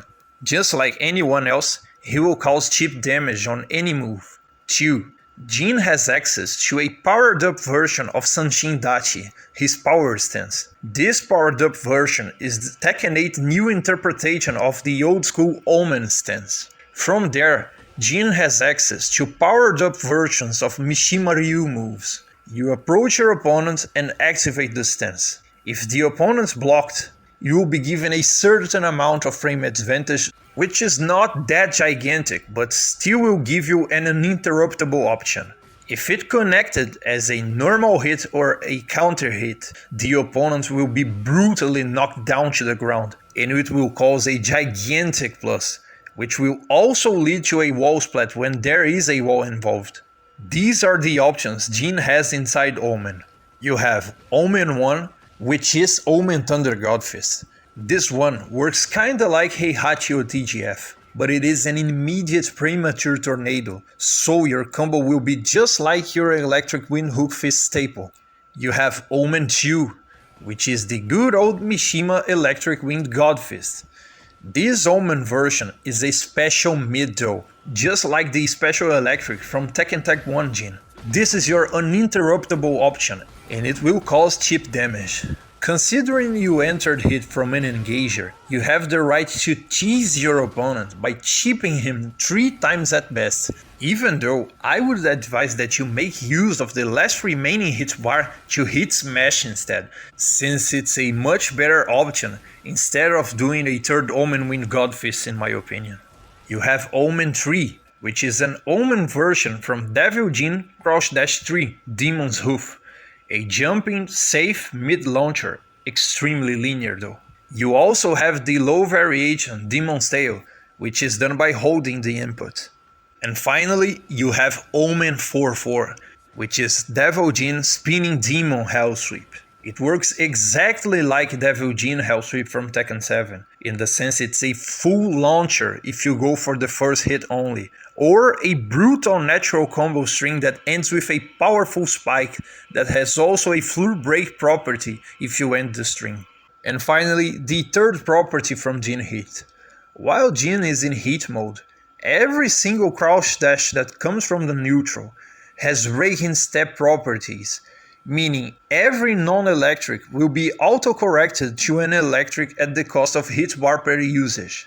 About his hit smash, following Tekken 7 fashion with his rage drive, Jin hit smash is based on versatility. It is a 16 frames mid-string that starts with a demon paw, but unlike demon paw, it's just the press of a button, not a dash motion. This has ridiculous whiff punishment applications. Absolutely insane with Punisher that can turn the tides of a losing match in the blink of an eye. You have 2 variations, just like Mega Man X4 4th Armor Arm parts, where you could choose between the OP Charged Plasma Shot or the 4 multi-charge shots. Turns out you have the max damage option, which is a crazy homage to Tekken 4 Jin Just Frame Laser Scraper, and you also have an utility option that will end with a powerful Yoko Sokuto Geri that will yeet the opponent to the other side of the screen. This might lead to a wall hit if the opponent was already airborne, and it might lead to a wall splat or even a fucking wall break on the other side of the screen if you hit your opponent standing. You couldn't ask for a cooler hit smash. It might take some time for me to learn how to extract the best of its power. But when you put into perspective, aside from the hit smash in itself, Jin Heat Mode is really lackluster and it pales in comparison to the abominations they created for the other characters. My theory is that Jin was the guinea pig, the lab mouse they experimented on to conceive the Heat Mode. I'm almost absolutely positive Jin was the first experiment for Heat Mode. Problem is, this hit ability is so counterintuitive at first glance that the devs left for the Jin players to figure it out. All I see so far is every single Jin player entering hit through the engager and then enforcing the Omen mix-up again and again and again. But what if that's not all there is to it? I mean, Sanchin Dachi is a defensive stance in karate. It works as a living fortress that can stand up to any kind of punishment. So, how come a defensive stance in nature was designed to enforce purely offensive mix-ups? Turns out it wasn't. It's people not thinking outside the box as always. Turns out this stance has defensive applications that people are completely overlooking, not even considering it. Say your opponent has the momentum. Turns out, if you're willing to give away some of your life bar, which won't even always be the case, you can pull an Uno reverse card and turn the tides of the match completely in your favor. About Jin Rage Art, I'm sad by the fact we lost the 13 frames high Rage Art. I always preferred this one because I extensively used it as a punisher, not as a Rage Art in itself. I used it in conjunction with Jin's Parry and also to punish minus 13 moves. Since this change was an universal change to every single character, I won't make a big deal about it. Not to mention, Tekken 7 Jin's Rage Art was 100% Kyokushin karate in a nutshell. Tekken 8 version, although it is a cool Rage Art, seems lackluster in comparison because no Rage Art can compare to that one. I would want it to be a powered up version from Tekken 7 Rage Art, but let's just count our blessings. So let's see what they got right with Tekken 8 Jin.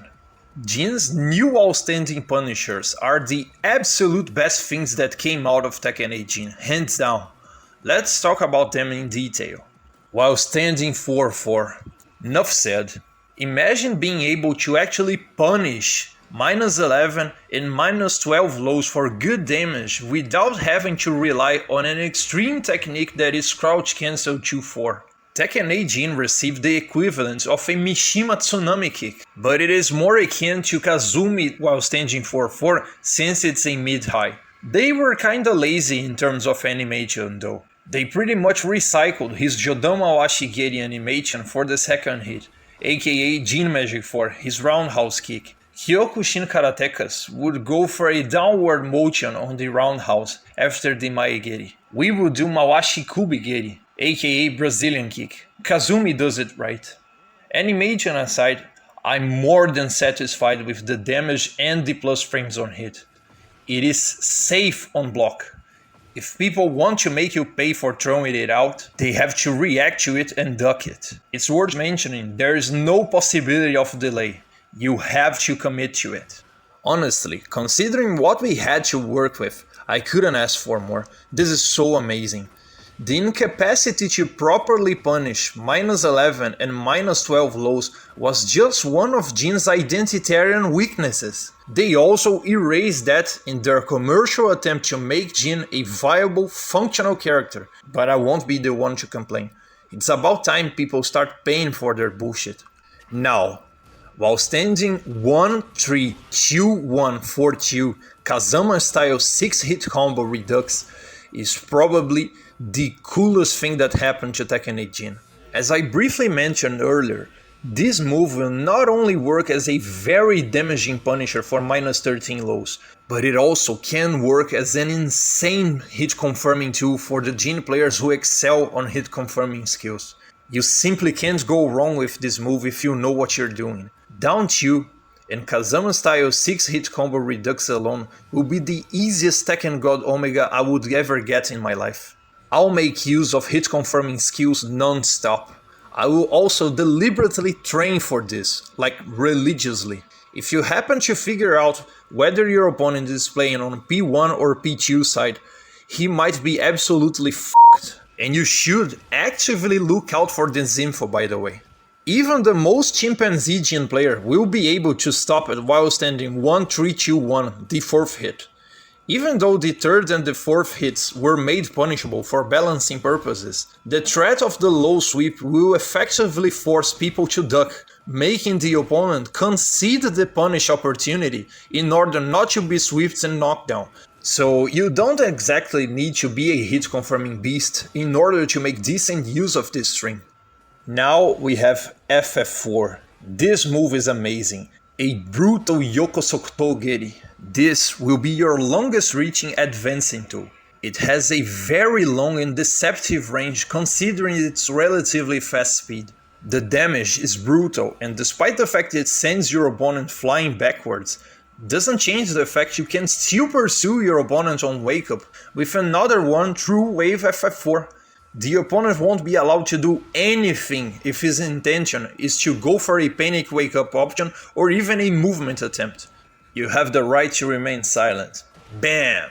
Also, unlike Jin FF2, which makes Jin -8 on block, this new FF4 makes Jin -7 on block, meaning movement might be on the realm of possibilities, because at -7 you'll still be able to sidewalk the long-range retaliation move from your opponent, such as Brian 3+4 or Lily F4 for example. That would be not possible if Jin was -8. You see, Jin lost his old school FF4 X-kick Kakato Otoshi Geri in order to get this move, but since they removed the frame trap by making it 0 on block in Tekken 7, the move completely lost its purpose and reason for existing. So this new FF4 becomes an even more welcome addition precisely because of that. Instead of reverting the travesty, they gave us a new weapon.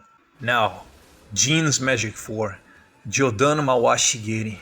This was the best nerf that could have ever happened. In a game where magic force were either completely butchered or severely toned down by forcing the user to commit to high follow-ups in order to combo or make them have slower startup, Jin Magic 4 was given amazing properties, all things considered.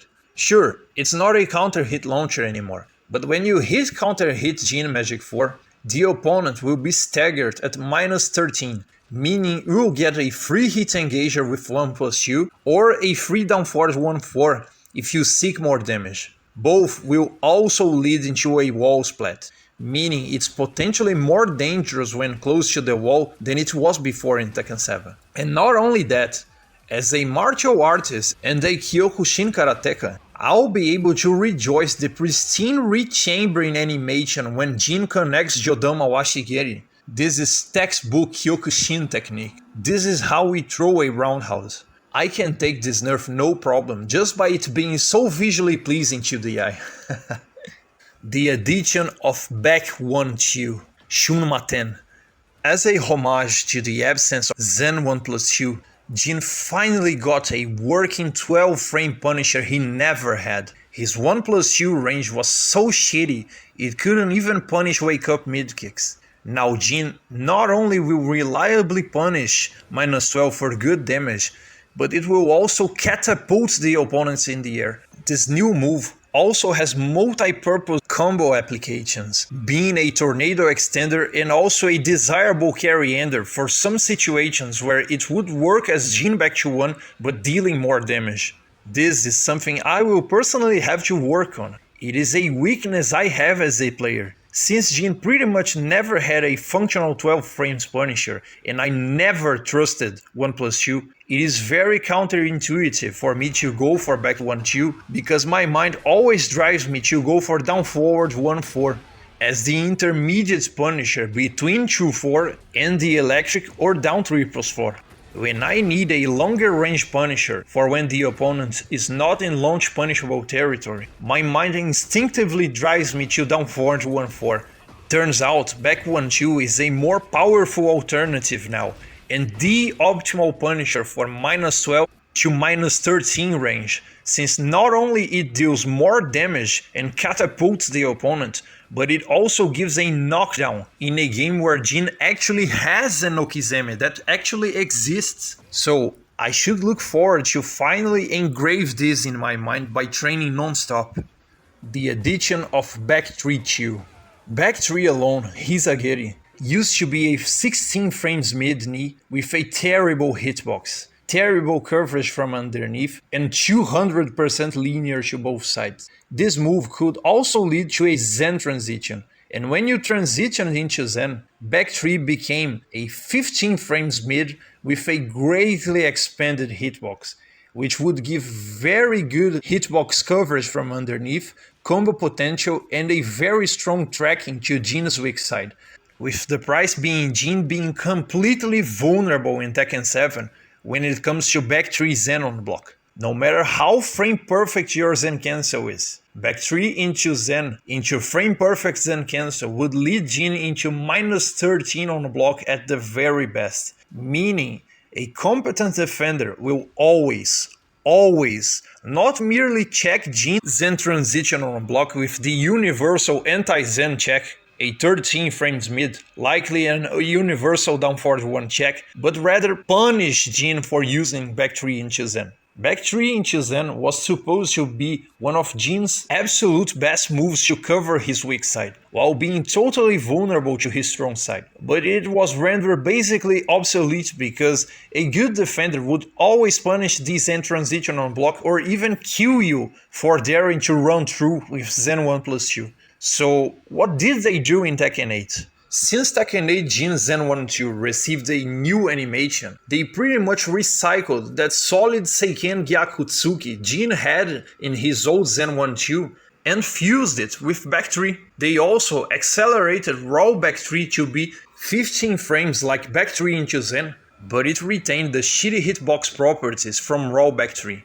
The thing is, the new back 3-2 is a mid-mid string that not only deals quite good damage, but it is also safe on block and highly delayable. Even though it is not a natural combo, the fact that it is mid-mid, highly delayable, and the follow-up can constantly threaten people who used to perfectly check Jin back 3 into Zen transition on block with an universal 13 frames down forward 1 will keep the opponent hesitant, and he will start questioning his checks, since you are 100% safe if the punch follow-up is blocked.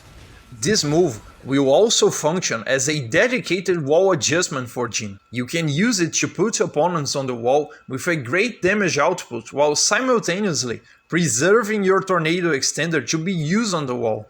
You can also use it as an ender when you need some amount of carry. Just be aware that there is an optimal wall carry ender that surpasses back 3-2 in terms of damage, wall carry, and also the quality of the wall hit. There are also circumstances where back 2-1 is an optimal choice for the wall carry ender. You should only go for back 2-1 if you calculate Jin back 2-1 will lead the opponent into a high wall hit, so Jin can further optimize the combo by digging in an electric or the new highly damaging and long-reaching FF4.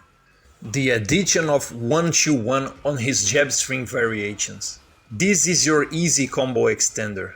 Now, the opponent doesn't have a down jab as an option select to your jab strings anymore, and this move will work wonders through lateral movement as well. Even if your opponent's move has a broken recovery on whiff, you can make him pay dearly with 1-2-1 if you manage to take his side or his back. Relocating the 10-hit starter to up back 2. This was a great call. But at the same time, they left F2 input vacant in what could be a very useful utility mid. What if Jin had an actual Yoko NP, a side elbow mid poke with an animation like Po FF2 or Alpha 3 Ryu Shin Shoryuken for example? Jin's only elbow is this shitty Mawashi NP, they started from the 10-hit string. Now we'll talk about the shittiest Tekken 8 decisions. What they got very wrong with Tekken 8 Jin. There's something profoundly wrong about Jin's parry capabilities in this game though. Jin is traditionally known to be the answer character.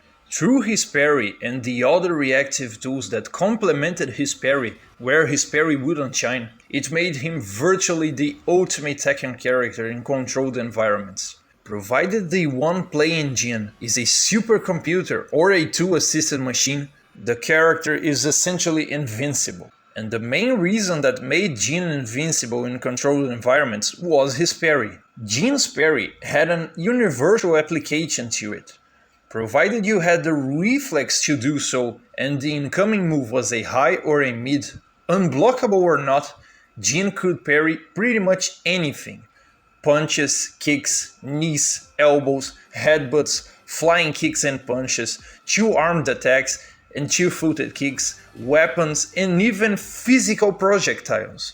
The few categories of moves Jin couldn't parry were mystical non-solid projectiles, ultra-fast multi-hitting moves that deal fast consecutive hits, any move that would make Jin's parry animation unable to keep up, such as Alisa's chainsaws, Leroy Wing Chun Chain Punch, Lily Quarter Circle 4 3+4, Steve Gatling Rush, and so on. Now, when it comes to Tekken 8, I already confirmed Tekken 8 Jin so far became unable to parry unblockables.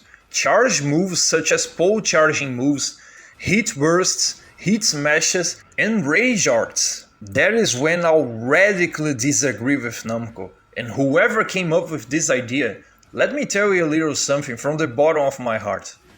Go f*** yourself, dude. Jin was always set apart from all the other characters in the Tekken franchise because of his infinite reactive potential. Wang and Leroy are kinda nearly there, but their parries are baby mode autopilot versions of Jin's parry, and with their respective baby mode versions of Jin Parry also came limitations. I was more than willing to accept the nerfs on his parry recovery so that it cannot be abused by a brain-dead Jin player, forcing hard reads and throwing the fate of the match into the hands of mere chance. Because that is essentially what 90% of Jin players who use his parry do. I was more than willing to accept this nerf. I actually rejoiced this nerf. Just as I was also willing to compromise when it comes to rage art, hit bursts, and hit smashes, even though a Jin specialist had his moment to shine by multi-parrying rage drives in Tekken 7, the equivalent of hit smashes in Tekken 8. I was willing to compromise, for real. At least for rage art and hit burst, but not so much for hit smash. But making Jin's parry not work in chargeable and unblockable moves? What the hell are you even thinking? Reacting to the opponent's malice and retaliating with perfect answers was exactly what Jin was all about. This must be reverted. Namco must revert this. Jin players should actually organize and make their voices heard.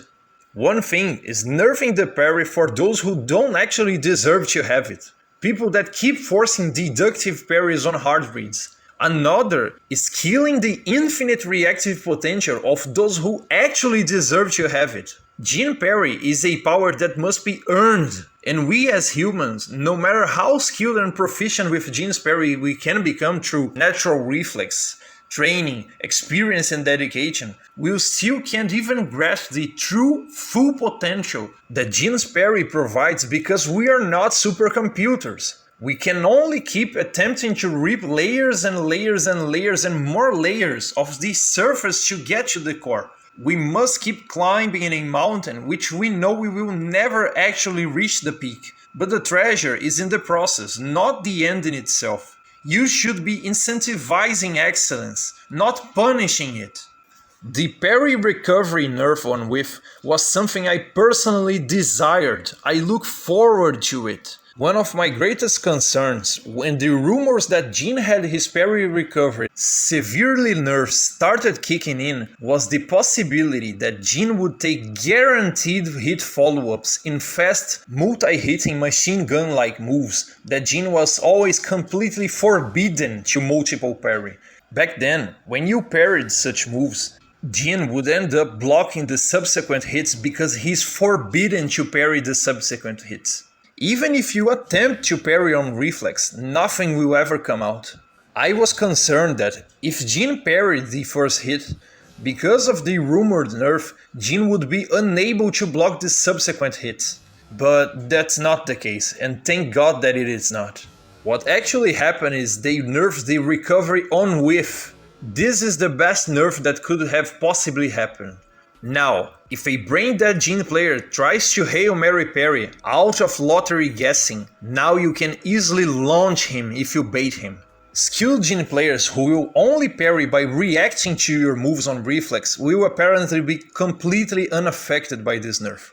Coming right up next, the dumbing down of Jin's stance game, the removal of Zen 1+2. I'm perfectly aware Back 1-2 Shun Maten is supposed to be an aesthetic homage to Zen 1+2, but this move will be sorely missed. It was Jin's most devastating launcher, his most damaging launcher, and by being so fast at 13 frames, you could essentially murder bad defenders who didn't properly down forward one check Jin Zen transitions on block like F4 into Zen, back 3 into Zen, and back forward 2-3 into Zen.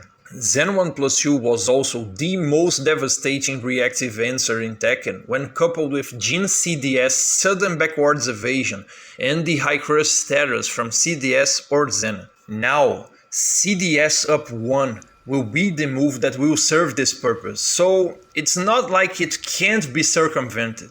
And it's also hella fast at 14 frames. Thank God we still got something amazing to keep the legacy skill alive. Let's continue with shitty Tekken 8 decisions. What they got wrong with Tekken 8 Jin. The removal of 1-3 variations. 1-3 into Sen backstep, the Kazama 5-hit combo, and jab into Brazilian kick, aka hit seeker. You have so many applications for these moves and variations. I was particularly fond of 1-3 into Sen backstep because you could work on spacing and with punishment after it is blocked. Now, when you press 1-3, Jin will automatically go for the inner tie low kick to outer tie low kick that was 1 down 3-4 string. How come they remove all these cool legacy variations, which have actual applications, and leave an absolute travesty of a move such as Jin down back 3 for example? They had the gall to remove Jin down 3-3 and maintain this pile of shit of a move called Jin down back 3. Not only this move is not faithful to a Kyokushin karate Ushiro Mawashi Geri, but its properties are absolute shit. Steppable while being a spinning kick, shitty recovery, and punishable on top of it all. Let's compare it to Lily down back 3 for example. We have already been nicely treated in Tekken 8 when it comes to high crushing, and that goes without saying. I wish they took out this down back 3 and made the new down 3-4-3 string and the mid variation into down back 3-4-3 and down back 3-4-4. Just so that they could preserve old school down 3-3, which was a natural combo and had some good applications here and there, particularly in matchups that had 13 frames while standing launchers, such as Kazuya, Bruce, Josie or Eddie. The damage reduction from Geyser from 28 to 22, extremely exaggerated nerf. Because of this, Tekken 8 Jin has likely the weakest wall ender so far. Making it 25 damage was already enough. Jin FF3, Kakato Otoshi was made -4 on block. I mean, what the hell? From PS3 Tekken to Tekken 7, they already nerfed this move from +2 to 0. Now they make it -4? Jin's FF3 is the absolute worst FF3 archetype from the Mishimas. First of all, Jin technique execution is the most realistic for human standards, even more for Kyokushin karatekas because the technique is hella faithful. And because of that, Jin FF3 has the worst startup, extremely slow, and it has terrible range. How come Kazuya FF3, which has pretty much double the range from Jin FF3 and now an even more rewarding combo, is -2 on block? And they make Jin FF3 -4. I mean, I could take -1 or even -2, but -4 is just too much and doesn't make any sense because no good defender will ever fall for Jin FF3. You can't mix Jin FF3 with his LLRK against a good defender, because even though he might not block 100% of your LLRKs on reaction, he will never fall for FF3. It's just too slow. You pretty much completely expose yourself like crazy for nothing, and as a bonus, now you give up your turn. Jin F1+2, his highly damaging 14 frames Punisher, received a shitty knockdown animation that kinda leads into nowhere. Now, I get that wall bounces aren't a thing anymore. But if you're going for a specialized Punisher, shouldn't you get something a little bit more than this? The truth is, this move would be a much better candidate for Jin's less hit engager, not down 44. Maintaining Jin back 4. This is the most poorly executed Oshirogeri I've ever seen. Just looking at this kick execution makes me kinda cringe. This literally looks like a white belt trying to do a back kick for the first time in his life, or a jiu-jitsu athlete trying to emulate karate kicks. Not only this move is terrible, with few actual applications because we already have lots of better moves to serve its purpose as a wall splat, it is also completely linear and the frames are bad, with zero rewards on counter hit. This move has zero reason for existing as it is. The execution of the technique is so shitty from a martial standpoint that Jin is accidentally performing a side kick when he's supposed to do a back kick there. The one guy who has a technically pristine Oshirogeri is Lars. Jin back kick animation should have been corrected to something like this, or they could have given Jin an utility mid or high with more useful properties than this pile of shit of a move called Jin back 4. I mean, just look at this bullshit. Removing Zen 1-3 carry possibilities. Instead of completely removing the wall carry properties, they could nerf the distance traveled if that was their concern, like the back 1-2 carry property, and simply make the animated throw section an optional max damage route for infinite stages by pressing 3+4 at the exact moment the kick connects, just like Zafina back 1 or Noctis back 2. Why does Jin get to lose this, but Brian gets to keep this? Considering Brian's CD21 is even much stronger in terms of damage and the wall carry is even much bigger. Let's backtrack and make a proper comparison. The only reason I won't really complain about it is because I already found myself viable optimized carry routes that demand optimization and big brains from the Jin player. The new elite carry optimizations will effectively demand from Jin player a profound understanding of hitboxes, hurtboxes, intentional disaligning, and intentional realigning according to the situation and according to the launcher that started the combo. The bad relocation of some of his buttons. I know their intentions with F3 and DF3 relocations were in good faith. They wanted the F input to be attributed to the push kick that has a forward motion, and so they made the 12 frame mid round kick to be down forward 3, since usually the down forward motion is traditionally reserved for fast fundamental kick archetypes, such as many characters have in down forward 4. I know their intentions were good in this case, but it will take me some time to adapt. His old school F3 was a specialized answer against many things as a 12 frame mid. It was used as a specialized punisher and a specialized check. Adapting the new input in your head takes time, I guess.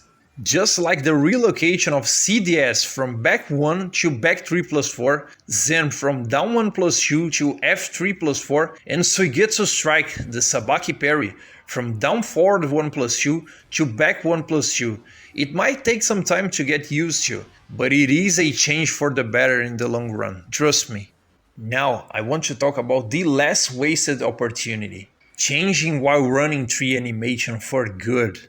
This while running 3 animation is absolutely terrible. This is a very poorly executed flying sidekick. Jin is a Kyokushin karateka. He's not a soccer hooligan. We don't do flying sidekicks like that. And they wasted such a great opportunity, because since his Zen 3+4 was revamped and gained a new animation, they missed the perfect opportunity to recycle the old Zen 3+4 animation into while running 3. Damn, it would be so perfect to have a while running 3 like that. They just had to recycle the animation and make it a mid. And I guess that covers everything. To end this video, I want to stop to merely appreciate how beautiful this game is. Look at the amount of care they took with detail. Look at the water splashing effect according to the trajectory of each kicking technique. This is a thing of beauty. I'm very happy to be finally able to share my entire perspective on Tekken 8 Jin, since people kept asking me so much about it. What I can tell you is that Jin win rate will rise significantly, precisely as the devs intended to achieve by any means necessary. I also wholeheartedly believe Tekken 8 will be a much better game and a much more legitimate Tekken experience than Tekken 7, just for the mere existence of lateral movements alone. Things are looking brighter, and I hope people have so much fun with this game. If you enjoyed this breakdown, or if you like my Tekken content, please don't forget to subscribe to the channel. It makes so much of a difference, because the channel can go forward if you subscribe to it. If God wills it, we'll be seeing each other in Tekken 8. I'm looking forward to getting myself either a PS5 or a modern PC to be able to play Tekken 8 and not be left behind just like I was with Tekken 7. I don't want to start my Tekken 8 journey many years late to the party. This breakdown really took a toll on me. I won't be producing anything of this magnitude ever again, I guess. Or at least not anytime soon. But I really hope you enjoyed every second of it. Just as I hope you enjoy every second of Tekken 8. So that's all for today, guys. And we'll be seeing each other. Let's get ready for the next battle and enjoy Tekken 8 to its fullest. God bless.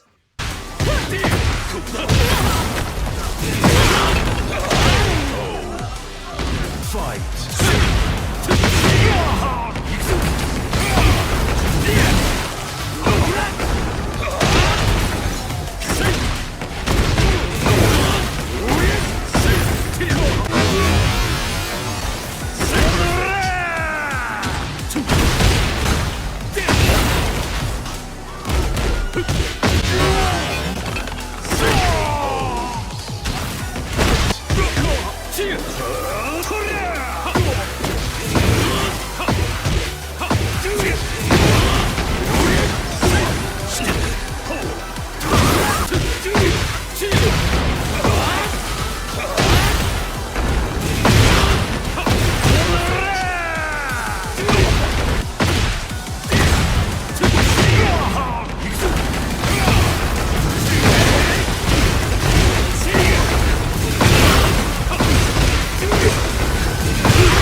Acabou.